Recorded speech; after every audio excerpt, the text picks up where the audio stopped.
ఇవాల్టి కథ అన్నీ ఒక్కసారికే. రామాపురం జమీందారుకు లేక లేక కలిగిన బిడ్డ గోపాలుడు. అతను ఎంతో గారాబంగా పెరిగాడు.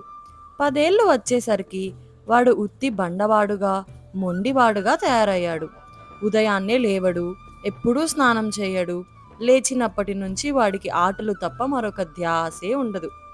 ఏదో సమయంలో వచ్చి ఇంత తిండి తిని పోతాడంతే. తన కొడుకు స్థితి శృతి మించిన రాగాన పడుతుందని భయపడి వాడికి నయానా భయానా చెప్పి చూశాడు జమీందారు. కానీ పని జరగలేదు. పిల్లవాడు ఇంట్లో వాళ్ళ మాట వినడం లేదని ఆయన ప్రసిద్ధులైన గురువులను నియమించాడు. వాళ్ళ వల్ల కూడా ఏమీ కాలేదు. అలాంటి పరిస్థితులలో ఆ ఊరికి కొత్తగా ఒక యువకుడు వచ్చాడు. వాడు అనాథ. జమీందారు ఆ యువకుణ్ణి పిలిచి, నువ్వు నా కొడుక్కు మంచి బుద్ధులు నేర్పగలిగితే నీకు మా ఇంట్లో శాశ్వతంగా తిండి, బట్ట ఏర్పాటు చేస్తాను అన్నాడు. కొత్త యువకుడు గోపాలుడితో స్నేహం చేసుకొని రకరకాల కథలతోనూ కొత్త కొత్త ఆటలతోనూ వాణ్ణి ఆకర్షించాడు. గోపాలుడు స్వతహాగా తెలివైన వాడేనని, వాడి దృష్టి చదువు మీదకి మళ్ళేటట్లు చేయగలిగితే బాగుపడుతాడని యువకుడికి తోచింది. అయితే యువకుడు ఎంత చెప్పినా గోపాలుడు మారక, నాకిలాగే బాగున్నది, నేనెందుకు మారాలి అని అడిగాడు. ఏదైనా అనుభవిస్తేనే గాని తెలియదు.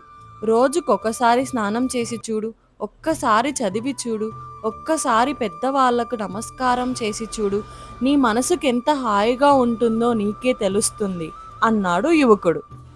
నువ్వంటే నాకిష్టం గనుక, నువ్వు చెప్పావు కనుక వింటాను. అయితే నువ్వు చెప్పినవన్నీ రోజుకొక్కసారే చేస్తాను. రోజు పెందలాడే లేస్తాను, ఒక్కసారి స్నానం చేస్తాను, పుస్తకంలో ఒక్క పూట చదువుకుంటాను. ఆ తరువాత నన్ను నువ్వు రోజంతా ఆడించాలి అన్నాడు గోపాలుడు. యువకుడు జమీందారుకు గోపాలుడు అన్న మాటలు చెప్పాడు. ఇది కొంత మెరుకే. ఒక్కసారి క్రమబద్ధమైన జీవితానికి అలవాటు పడితే వాడే మారుతాడు అని జమీందారు సంతోషించాడు. మర్నాటి నుంచి గోపాలుడు అన్నమాట ప్రకారం రోజు పెందలాడే నిద్రలేచి స్నానం చేసి పుస్తకంలో ఒకే ఒక్క పూట చదివి తండ్రికి ఒక్కమారు నమస్కారం చేస్తూ వచ్చాడు. ఆ తరువాత రోజంతా ఆటలే. ఒకరోజు జమీందారు బంధువు ఒక ఆయన చూడవచ్చి గోపాలుడు రోజల్లా ఆటపాటల్లో మునిగి తేలుతుండడం చూసి, కుర్రాడికి ఏమైనా చదువు చెప్పిస్తున్నావా అని జమీందారుని అడిగాడు. వాడు రోజు పెందలాడి లేస్తూనే స్నానం చేసి పెద్దలకు నమస్కారం చేసి చదువుకుంటాడు, ఆ తరువాత ఆడుకుంటాడు అని తన బంధువుతో గర్వంగా చెప్పి కొడుకును పిలిచి, ఈయన నీకు పెద్దనాన్న అవుతారు, నిన్ను చూడాలని వచ్చారు, ఆయన పాదాలకు నమస్కారం చేయి, నిన్ను దీవిస్తారు అన్నాడు జమీందారు.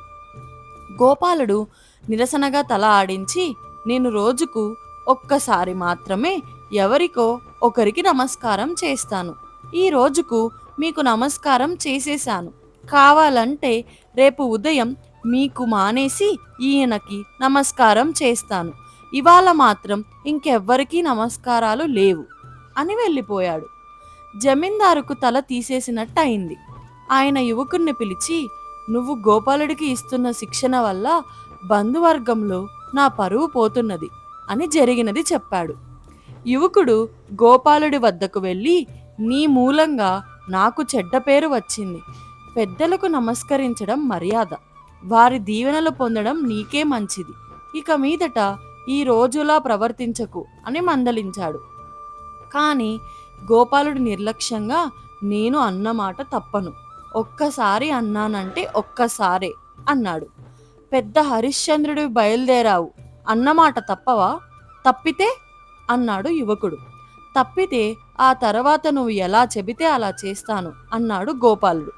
యువకుడికి గోపాలుణ్ణి మార్చే ఉపాయం స్ఫూర్తించింది.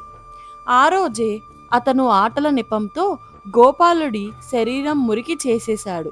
గోపాలుడి శరీరం దుర్వాసన కొట్టసాగింది.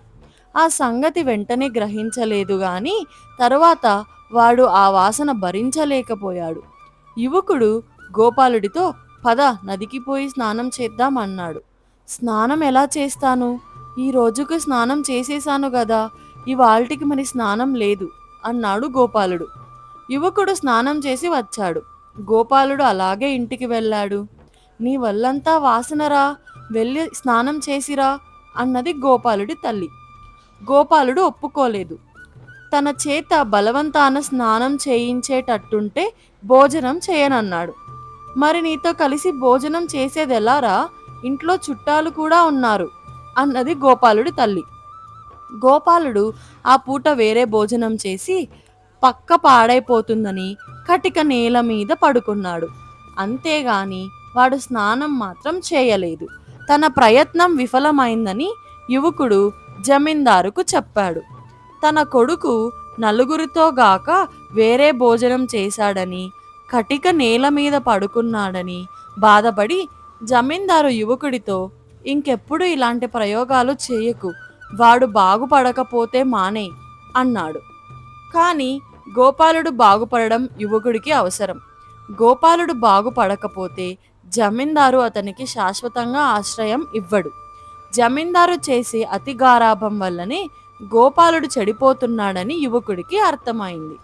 ఇలా ఉండగా ఆ దేశాన్ని ఏలే రాజుగారు ఆ గ్రామం వచ్చి విడిది చేశారు. ఊళ్ళోని పెద్దలందరూ కుటుంబ సహితంగా కానుకలతో వచ్చి రాజుగారి దర్శనం చేసుకుంటున్నారు.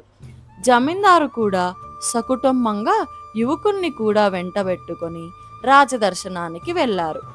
జమీందారు ఇచ్చిన కానుక రాజుగారికి నచ్చింది. ఆ సమయంలో యువకుడు గోపాలుడితో, వీరు మన రాజుగారు, వీరికి నమస్కారం చేయి అన్నాడు. గోపాలుడు తన అలవాటు చొప్పున పెంకగా సమాధానం చెప్పాడు. రాజుగారి కళ్ళు కోపంతో ఎరుపెక్కాయి. రోజుకు ఒక్కసారే నమస్కారం చేస్తావా? రాజు ఎదురైనా రెండోసారి నమస్కారం చెయ్యవు?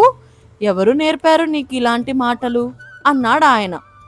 రాజుకి తన కొడుకు మీద వచ్చిన కోపం ఎలాంటి విష పరిణామాలకి దారితీస్తుందోనని జమీందారు భయపడి వెంటనే కొడుకుని చాచి చెంపకాయ కొట్టి, నీ పెంకితనానికి హద్దు అదుపు లేకుండా ఉన్నది.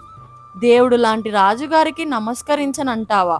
ముందు ఆయన కాళ్ళ మీద పడు అన్నాడు. తండ్రికి తన మీద అంత కోపం రావడం కానీ, ఆయన తనను అంత దెబ్బ కొట్టడం కానీ ఎన్నడూ ఎరుగని గోపాలుడు హడలిపోతూ చప్పున పోయి రాజుగారి కాళ్ళ మీద పడ్డాడు. రాజుగారు ప్రసన్నుడయ్యాడు. తిరిగి ఇల్లు చేరుకున్నాక యువకుడు గోపాలుడికి వాడు చేసిన ప్రతిజ్ఞ జ్ఞాపకం చేసి జమీందారుతో, మీ వాడు అన్నమాట తప్పాడు. ఈ రోజు నుంచి నేను చెప్పినట్టు వింటాడు. ఎందుకంటే ఇవాళ 2 సార్లు నమస్కారం చేశాడు కదా.